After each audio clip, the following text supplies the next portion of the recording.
Let's talk about attitude. It's everything. In the world of sales, it's the key to success. You think it's about the product? Think again. It's about how you see the world, how you approach challenges. This is the story of two salesmen, a tale as old as time. These two guys worked for the same shoe company, same product, same pitch, same everything. They were sent to Africa to explore new markets. Their job, to see if they could sell shoes in a place where nobody had ever worn them before. The first salesman was apprehensive, unsure. The second salesman, he was pumped. Two salesmen, two different mindsets. One saw obstacles, the other saw opportunities. And that, my friends, is the power of attitude.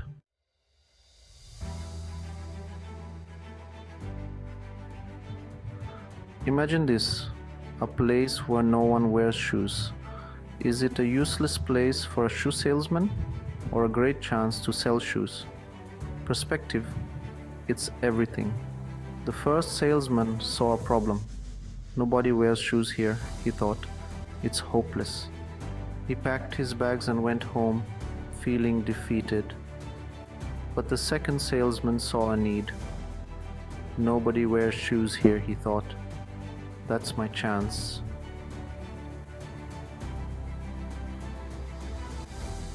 Picture this, the African savanna stretching out before them. The air hummed with the sounds of a culture untouched by the modern world. This was the land of opportunity. Each village they visited painted the same picture. People going about their daily routines, their feet bare. The first salesman saw only the lack, the absence of footwear. But the second salesman saw a sea of possibilities. Every bare foot was an opportunity waiting to be seized. This wasn't just about selling shoes, it was about opening up a whole new world.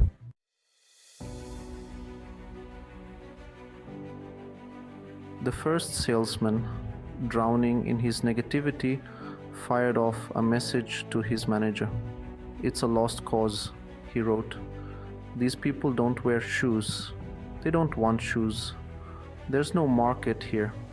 Meanwhile, the second salesman saw this as his moment to shine. He envisioned colorful posters showcasing the benefits of shoes. He saw beyond the initial resistance. He saw a future where these villagers embraced the comfort and practicality of footwear. The difference was about the power of perspective.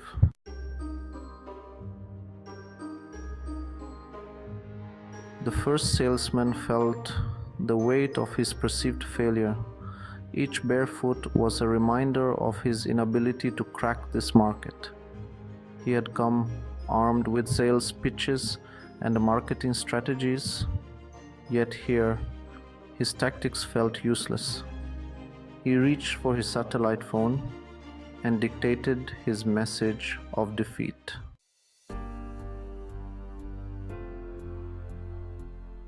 What the first salesman failed to grasp was that he wasn't staring at a void, but at a canvas. The absence of shoes wasn't a sign of a non-existent market. It was a blank slate. He could have immersed himself in the culture, observed the needs of the people. He could have tailored his pitch to resonate with their values. Instead, he chose to see only the surface. He missed the opportunity to connect and build relationships.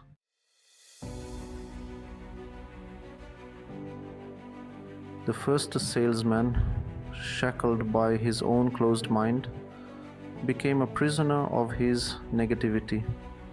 He allowed fear to cloud his judgment. He became a self-fulfilling prophecy. He failed to grasp that success is often born out of adversity. His journey to Africa became a missed opportunity.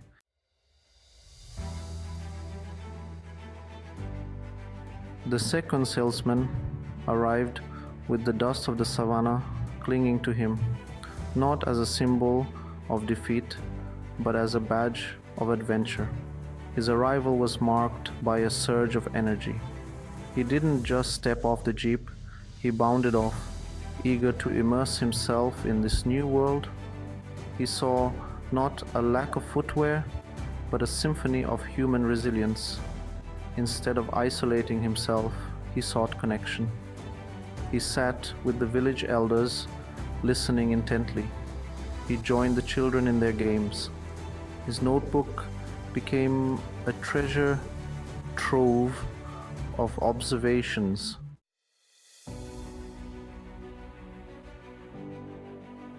The bustling market was his classroom. He observed the villagers, their bare feet navigating the terrain. He saw mothers carrying heavy loads, their children clinging to their backs. He recognized the value placed on durability and practicality. He understood that selling shoes wasn't just about introducing a product, it was about offering a solution. He spoke to the villagers with a genuine desire to understand their needs. He painted a picture of a future where everyone could step into a brighter tomorrow.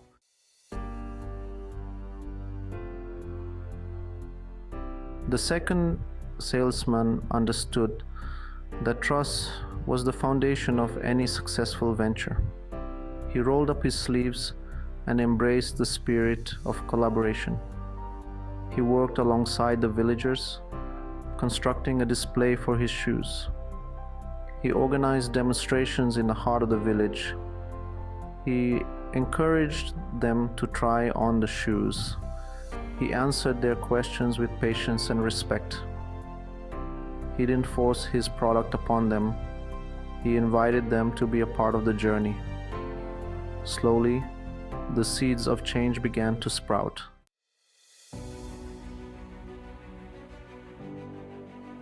The difference between the two salesmen wasn't circumstance, it wasn't luck, it was mindset. The first salesman saw a barren wasteland. He allowed fear to paralyze him. The second salesman saw a field ripe for harvest. He embraced the unknown with a sense of adventure. He saw the world as a canvas, ready to paint his masterpiece. The first salesman craved the familiar, the comfort of guaranteed wins. The unknown filled him with dread, gnawing at his confidence. But the second salesman thrived on the thrill of the unknown. True growth lay beyond his comfort zone. He was a fearless explorer, always seeking, always learning. He embraced cultural differences, broadening his horizons. He saw the world as a tapestry of interconnected lives. True success was about opening minds and building bridges.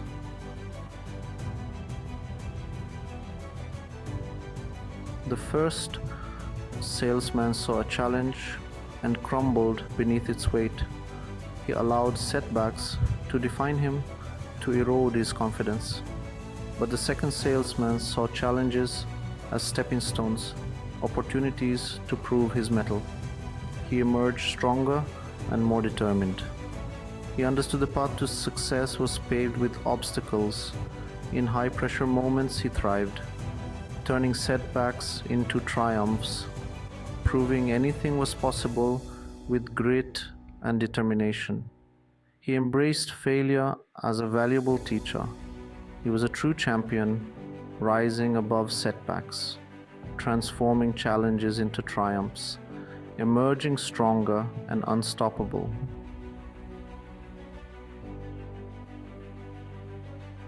This story isn't just about two guys selling shoes. It's about you. It's about every salesperson who's ever stared down a challenge and felt that flicker of doubt. The first salesman, he played by the old rules. He saw a no before he even asked the question. But the second salesman, He understood that in sales, you have the power to rewrite the rules of the game. Don't let the market dictate your limits.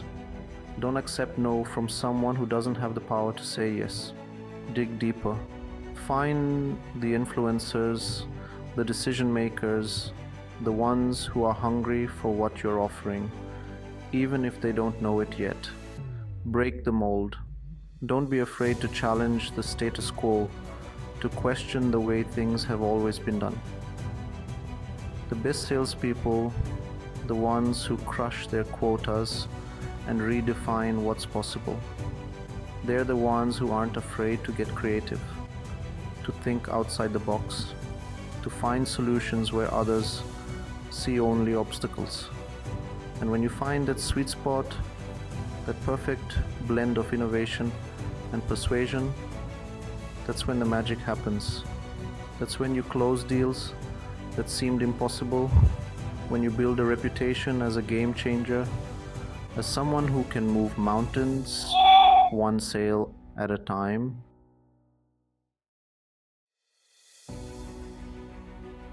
Here's the secret. People don't buy products, they buy solutions. They buy a better version of themselves. They buy the feeling your product gives them. The first salesman, he got so caught up in the shoes themselves, he forgot about the people wearing them. Take the time to understand your customers' needs, their pain points, their aspirations. What keeps them up at night? What are they striving for? Once you understand their why, you can tailor your pitch to show them how your product is the answer to their prayers. Don't just sell features, sell benefits. Paint a picture of how their life will improve with your product in it. Will it save them time? Will it save them money? Will it make them feel more confident, more secure, more successful? Make it personal. Make it resonate. Remember, people buy from people they trust, people who understand them. Become that trusted advisor, that partner in their success. When you genuinely care about helping your customers, closing the deal becomes a natural byproduct of the relationship you've built. It's no longer a transaction, it's a collaboration, a shared journey towards a common goal.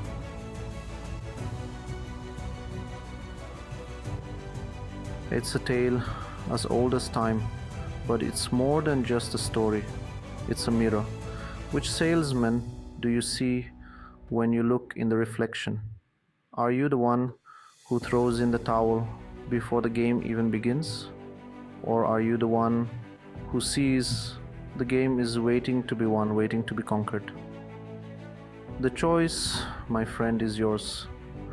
You can choose to see the world as a place of limitations, of insurmountable obstacles, of missed opportunities. Or you can choose to see it as a playground, a canvas, a stage where anything is possible if you dare to dream big enough and hustle hard enough. It's time to stop making excuses. It's time to stop blaming the market, the economy, the competition. The only thing standing between you and the success you crave is the story you tell yourself. Rewrite that story. Embrace the power of your own potential. You are capable of achieving anything you set your mind to, but you have to believe it first. So get out there, rewrite the rules, build relationships, and never, ever underestimate the power of your own attitude. The world is waiting. Make your move.